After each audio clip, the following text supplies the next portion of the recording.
Bonjour à toutes et à tous, c'est Amphi94. On se retrouve aujourd'hui avec Sulfura, comme vous pouvez voir là. Donc c'est un Pokémon qui a 90 en PV, 100 en attaque, 90 en défense, 125 en attaque spéciale, 85 en défense spéciale et 90 en vitesse. Il est de type feu-vol, donc c'est un bon type dans l'ensemble, puisque simplement il a l'immunité sol, il a la double résistance plante-insecte, il a la résistance fée, combat, feu, acier. Il a deux faiblesses en x2 qui est le type électrique et le type eau, et il prend du x4 sur les pièges de roc, ou plutôt sur le type roche. Voilà. Mais après, son deuxième talent est corps ardent, mais il sera rarement joué corps ardent, il sera plutôt joué pression en stratégie, parce que tout simplement, corps ardent, c'est tellement... Enfin, il peut jouer un corps ardent, mais corps ardent, c'est quand même... On va dire qu'il sera joué corps ardent si vous voulez le jouer sur le plan défensif ou physique. Voilà. Mais si vous voulez jouer défensif, il sera aussi joué plus pression pour simplement embêter l'adversaire et lui retirer beaucoup plus de PP. Voilà.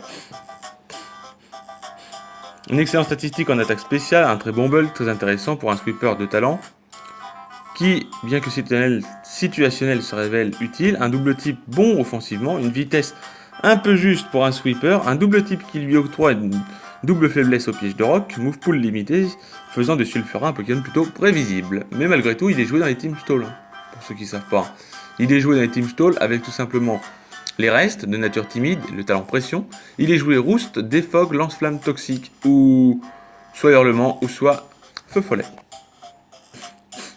Pour ceux qui veulent le jouer comme ça. Sinon, il peut être joué avec l'Aérosélite. Et il est joué timide, donc plus vitesse moins attaque, avec 252 en attaque spéciale, 252 en vitesse, 4 en défense spéciale.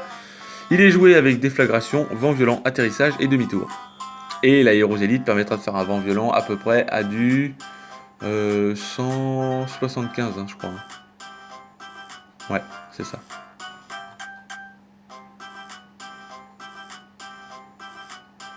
Attendez, je vais dire ça.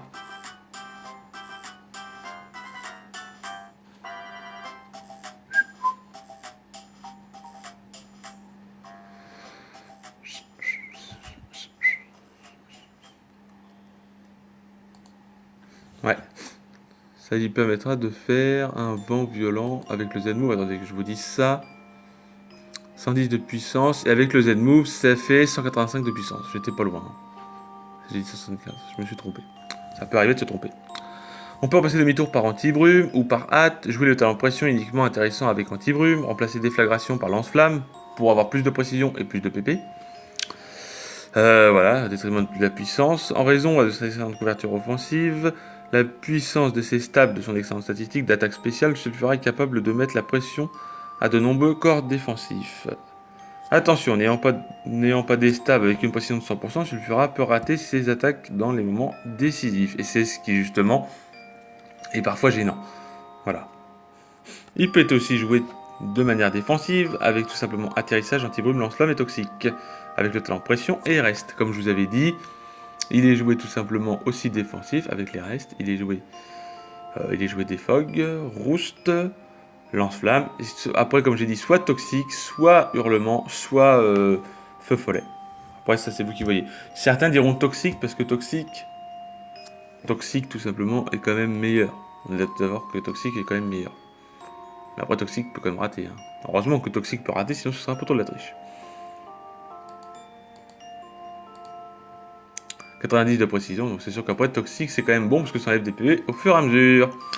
Voilà, remplacer toxique par feu follet ou par hurlement, c'est ce que je disais. Ce set est très efficace contre les Pokémon d'Entriazar, ça c'est sûr. Un set avec les lunettes choix peut être joué ou avec la Florazélite et Lance Soleil. Oui, parce que tout simplement, on sait tous que les types feu, depuis que l'attaque Z plante est arrivée, et Lance Soleil, qui est une attaque en 2 tours, avec le Z move, vous pouvez le faire en 1 tour, et du coup, pour faire de gros dégâts. Le problème, c'est que Sulfura n'a pas non plus de grands moyens de se placer. Il est plutôt joué offensif ou défensif, c'est tout. Il n'a pas de moyen de se placer ou quoi que ce soit. Je sais même pas s'il a accès à... Non, il n'y a pas accès. Je pensais qu'il avait accès à machination, mais non, mais c'est dommage, parce qu'il aurait eu accès à machination, il pourrait faire de gros dégâts, ne serait-ce qu'avec un lance-soleil.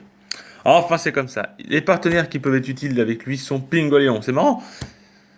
Articodin, il est partenaire avec Primplouf, et Sulfura, il est partenaire avec Pingoléon.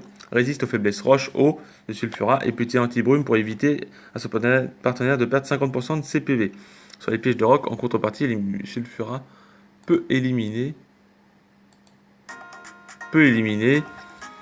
les PV, les 50% de PV, ces pièges de roc. En contrepartie, Sulfura peut éliminer les Pokémon plantes que craint son partenaire ainsi que d'autres menaces comme Cisaiox, Bandochois et Cobaltum. Parce que Pingolion a quand même pas des bons moves non plus. Krokorib est immunisé à la faiblesse électrique de Sulfura, peut éliminer les Pokémon de ce dernier. De ce type qui sont des menaces telles que Zeraora et Sprint Mega. Krokorib est un très très bon Pokémon. Pour ceux qui ne savent pas, je vous le conseille. Si vous avez jamais testé Krokorib, testez-le. Krokorib, c'est le Pokémon le plus parfait. Voilà, donc on se retrouve demain pour parler d'un Pokémon qui est très très populaire sur le Uber. Je ne vais pas dire son nom, mais vous vous en doutez. Vous voyez comment ça commence, donc vous vous en doutez de qui je parle. Je vous souhaite une bonne journée et je vous dis à demain.